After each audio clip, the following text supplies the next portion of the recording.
कहानियों की क्यारी में आज की कहानी है पंडित मोटेराम शास्त्री।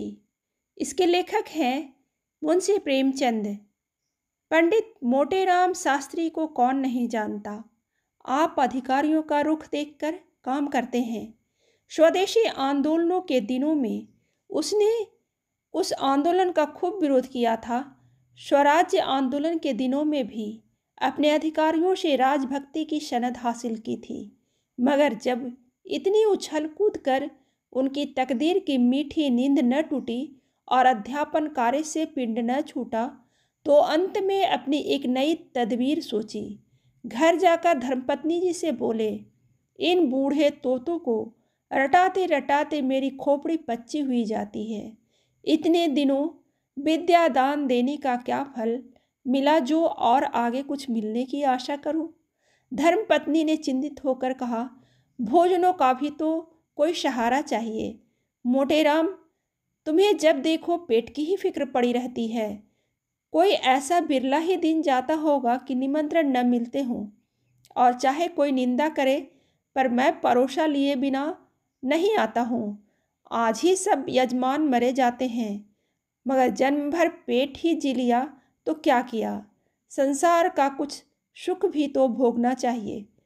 मैंने वैद्य बनने का निश्चय किया है। स्त्री ने आश्चर्य से कहा, वैद्य बनोगे? कुछ वैद्य की पढ़ाई भी की है? मोटेराम, वैद्य बनने से कुछ नहीं होता। संसार में विद्या का इतना महत्व नहीं जितना बुद्धि का। 2-4 सीधे साधे लटके हैं, बस, और कुछ नहीं। आज ही अपने नाम के आगे भीष्माचार्य बढ़ा लूँगा। कौन पूछने आता है तुम भीष्माचार्य हो या नहीं। किसी को क्या गरज पड़ी है जो मेरी परीक्षा लेते फिरे। एक मोटा सा साइन बोर्ड बनवा लूँगा, उस पर शब्द लिखे होंगे, यहाँ स्त्री पुरुष के गुप्त रोगों की चिकित्सा विशेष रूप से की जाती है। 2-4 पैसे का हौ बहेड़ा आंवला कुट छान कर रख लूँगा। बस इस काम के लिए इतना सामान पर्याप्त है। हाँ, समाचार पत्रों में विज्ञापन दूंगा और नोटिस बंटवाऊंगा। उसमें लंका, मद्रास, रंगून, कराची आदि दूरस्थ स्थानों के सज्जनों की चिट्ठियां दर्ज की जाएगी। ये मेरे चिकित्सा कौशल के साक्षी होंगे। जनता को क्या पड़ी है कि वह इस बात का पता लगाती फिरे कि उन स्थानों में इन नामों के मनुष्य रहते भी हैं या नहीं। फिर देखो वैद्य की कैसे चलती है स्त्री। लेकिन बिना जाने बूझे दवा दोगे तो फायदा क्या होगा। मोटेराम, फायदा न करेगी मेरी बला से। वैद्य का काम दवा देना है, वह मृत्यु को परास्त करने का ठेका नहीं लेता। और फिर जितने आदमी बीमार पड़ते हैं सभी तो नहीं मर जाते। मेरा यह कहना है कि जिन्हें कोई औषधि नहीं दी जाती वे विकार शांत हो जाने पर भी अच्छे हो जाते हैं। वैद्यों को बिना मांगे यश मिलता है। 5 रोगियों में एक भी अच्छा हो गया तो उसका यश मुझे अवश्य ही मिलेगा। शेष 4 जो मर गए वे मेरी निंदा करने थोड़े ही आवेंगे। मैंने बहुत विचार करके देख लिया, इससे अच्छा कोई काम नहीं है। लेख लिखना मुझे आता ही है, कविता बना ही लेता हूँ। पत्रों में आयुर्वेद महत्व पर 2-4 लेख लिख दूंगा। उनमें जहाँ तहाँ 2-4 कविता भी जोड़ दूंगा और लिखूंगा भी, जरा चटपटी भाषा में। फिर देखो कितने उल्लू फंसते हैं। यह न समझो कि मैं इतने दिनों केवल बूढ़े तोते ही रटाता रहा हूँ। मैं नगर के सफल वैद्यों की चालों का अवलोकन करता हूँ और इतने दिनों के बाद मुझे उनकी सफलता के मूल मंत्र का ज्ञान हुआ है। ईश्वर ने चाहा तो एक दिन तुम सिर से पांव तक सोने से लदी होगी। स्त्री ने अपने मनोल्लास को दबाते हुए कहा, मैं इस उम्र में भला क्या गहने पहनूंगी। ना अब वह अभिलाषा ही है, पर यह तो बताएं कि तुम्हें दवा बनानी भी तो नहीं आती। कैसे बनाओगे? रस कैसे बनेंगे? दवाओं को पहचानते भी तो नहीं हो। मोटेराम प्रिय, तुम वास्तव में बड़ी मूर्ख हो।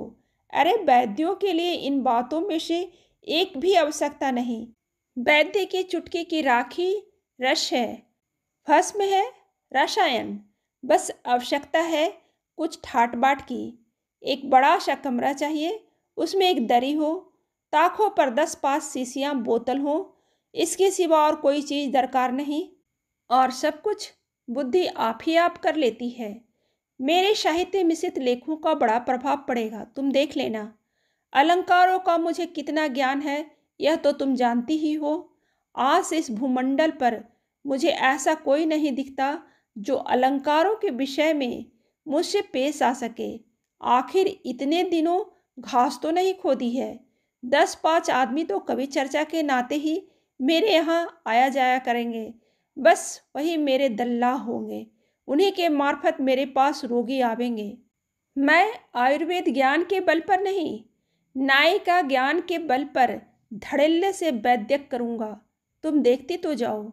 स्त्री ने अविश्वास के भाव से कहा, मुझे तो डर लगता है कि कहीं यह विद्यार्थी भी तुम्हारे हाथ से न जाए। न इधर के रहो न उधर के। तुम्हारे भाग्य में तो लड़के पढ़ाना लिखाना है और चारों ओर से ठोकर खाकर फिर वही तुम्हें भी तोते रटाने पड़ेंगे। मोटेराम, तुम्हें मेरी योग्यता पर विश्वास क्यों नहीं आता? स्त्री, इसलिए कि तुम वहाँ भी धूर्तता करोगे। मैं तुम्हारी धूर्तता से चिढ़ती हूँ। तुम जो कुछ भी नहीं हो और नहीं हो सकते, बस क्या बनना चाहते हो? तुम लीडर न बन सके, न बन सके, सिर पटक कर रह गए। तुम्हारी धूर्तता ही फलीभूत होती है और इसी से मुझे चिढ़ है। मैं चाहती हूँ कि तुम भले आदमी बनकर रहो, निष्कपट जीवन व्यतीत करो, मगर तुम मेरी बात कब सुनते हो? मोटेराम, आखिर मेरा नायका ज्ञान कब काम आवेगा? स्त्री, किसी रईस की मुसाहिबी क्यों नहीं कर लेते? जहाँ 2-4 सुंदर कविता सुना दोगे वह खुश हो जाएगा और कुछ न कुछ दे ही मारेगा। वैद्य का ढोंग क्यों रचाते हो? मोटेराम, मुझे ऐसे ऐसे गुर मालूम है जो वैद्यों के बाप दादों को भी न मालूम होंगे, और सभी वैद्य 1-1 2-2 रुपये पर मारे मारे फिरते हैं। मैं अपनी फीस 5 रुपये रखूँगा, उस पर सवारी का किराया अलग। लोग यही समझेंगे कि यह कोई बड़े वैद्य है, नहीं तो इतनी फीस क्यों होती? स्त्री को अब की कुछ विश्वास आया, बोली, इतनी देर में तुमने एक बात मतलब की है, मगर यह समझ लो यहाँ तुम्हारा रंग न जमेगा, किसी दूसरे शहर में चलना पड़ेगा। मोटेराम, क्या मैं इतना भी नहीं जानता? लखनऊ में अड्डा जमेगा अपना। साल भर में वह थाक बांध दूं कि सारे वैद्य गर्द हो जाएं। मुझे और भी कितने ही मंत्र आते हैं। मैं रोगी को 2-3 बार देखे बिना उसकी चिकित्सा ही न करूँगा। कहूँगा, मैं जब तक रोगी की प्रकृति की भली भांति पहचान न लूँ उसकी दवा नहीं कर सकता। बोलो, कैसी रहेगी? स्त्री की बाछें खिल गई, बोली, अब मैं तुम्हें मान गई, अवश्य चलेगी तुम्हारी वैद्य की। अब मुझे कोई संदेह नहीं रहा, मगर गरीबों के साथ यह मंत्र न चलाना, नहीं तो धोखा खाओगे। साल भर गुजर गया। भिसगाचार्य पंडित मोटेराम जी शास्त्री की लखनऊ में धूम मच गई। अलंकारों का ज्ञान तो उन्हें था ही, कुछ गा बजा भी लेते थे। उस पर गुप्त रोगों के विशेषज्ञ रसिकों के भाग्य जागे। पंडित जी उन्हें कविता सुनाते, हंसाते और बल कारक औषधियाँ खिलाते, और वह रईसों में जिन्हें पुष्टिकारक औषधियों की विशेष चाह रहती थी, उनकी तारीफों के पुल बांधते। साल ही भर में वैद्य जी का वह रंग जमा कि शायद गुप्त रोगों के चिकित्सक लखनऊ में एकमात्र वही थे। गुप्त रोग से चिकित्सा भी करते। विलासिनी विधवारनियों और शौकीन अदूरदर्शी रईसों में आपकी खूब पूजा होने लगी। किसी को आमने सामने समझते ही न थे, मगर स्त्री उन्हें बराबर समझाया करती कि रानियों के झमेले में न फंसो, नहीं कि एक दिन पछताओगे। मगर भावी तो होकर ही रहती है, कोई लाख समझाए बुझाए। पंडित जी के उपासकों में बिड़हल की रानी भी थी। राजा साहब का स्वर्गवास हो चुका था। रानी साहिबा ना जाने किस जीर्ण रोग से ग्रस्त थी। पंडित जी उनके यहाँ दिन में 5-5 बार जाते। रानी साहिबा उन्हें एक क्षण के लिए भी देर हो जाती तो बेचैन हो जाती। एक मोटर नित्य उनके द्वार पर खड़ी रहती। अब पंडित जी ने खूब केचुल बदली, तंजीब की अचकन पहनते, बनारसी साफा बांधते और पंप जूता डांटते थे। मित्रगण भी उनके साथ मोटर पर बैठकर दंदनाया करते थे। कई मित्रों को रानी साहिबा के दरबार में नौकर रखा दिया। रानी साहिबा भला अपनी मसीहा की बात कैसे टालती, मगर चरखी जफाकार और ही षड्यंत्र रच रहा था। एक दिन पंडित जी रानी साहिबा की गोरी गोरी कलाई पर एक हाथ रखे नब्ज देख रहे थे और दूसरे हाथ से उनके हृदय की गति की परीक्षा कर रहे थे कि इतने में कई आदमी सोटे लिए हुए कमरे में घुस आए और पंडित जी पर टूट पड़े। रानी भागकर दूसरे कमरे की शरण ली और किवाड़ बंद कर लिए। पंडित जी पर बेभाव पड़ने लगे। यूँ तो पंडित जी भी दमखम के आदमी थे, एक गुप्त संदेह सदा रखते थे, पर जब धोखे से कई आदमियों ने धर दबाया तो क्या करते, कभी इसका पैर पकड़ते कभी उसका। हाय हाय का शब्द मुंह से निकल रहा था, पर उन बेरहमों को उन पर जरा भी दया न आती थी। एक आदमी ने एक लात मारकर कहा, इस दुष्ट की नाक काट लो। दूसरा बोला, इसके मुख में कालिख और चूना लगाकर छोड़ दो। तीसरा, क्यों वैद्य जी महाराज, बोलो क्या मंजूर है, नाक कटवाओगे या मुंह में कालिख लगवाओगे? पंडित जी, भूल कर भी नहीं सरकार, हाय मर गया। दूसरा, आज ही लखनऊ से रेफरेट हो जाओ, नहीं तो बुरा होगा। पंडित, सरकार मैं आज ही चला जाऊंगा, जनेऊ की शपथ खाकर कहता हूँ, यहाँ मेरी सूरत न देखोगे। तीसरा, अच्छा भाई, सब कोई इसे 5-5 लातें लगाकर छोड़ दो। पंडित, अरे सरकार मर जाऊंगा, दया करो। चौथा, तुम जैसे पाखंडियों का मर जाना ही अच्छा है। हाँ तो शुरू हो। पंचलती पड़ने लगी, धमाधम की आवाज़ें आने लगी। मालूम होता था नगाड़े पर चोट पड़ रही है। हर आदमी के बाद एक बार हाय की आवाज़ निकल आती थी, मानो उसकी प्रतिध्वनि हो। पंचलती पूजा समाप्त हो जाने पर लोगों ने मोटे राम जी को घसीटकर बाहर निकाला और मोटर पर बैठाकर घर भेज दिया। चलते चलते चेतावनी दे दी कि प्रातः काल से पहले ही भाग खड़ा होना, नहीं तो और ही इलाज किया जाएगा। मोटे राम जी लगड़ाते कड़ाहते लकड़ी टेकते घर में गए और धम से गिर पड़े चरपाई पर। स्त्री ने घबरा कर पूछा, कैसा जी है? अरे तुम्हारा क्या हाल है? हाय हाय, यह तुम्हारा चेहरा कैसा हो गया है? मोटे राम, हाय भगवान, मर गया। स्त्री, कहाँ दर्द है? इसी मारे कहती थी, बहुत रबड़ी न खाओ, लवन भास्कर ले आओ।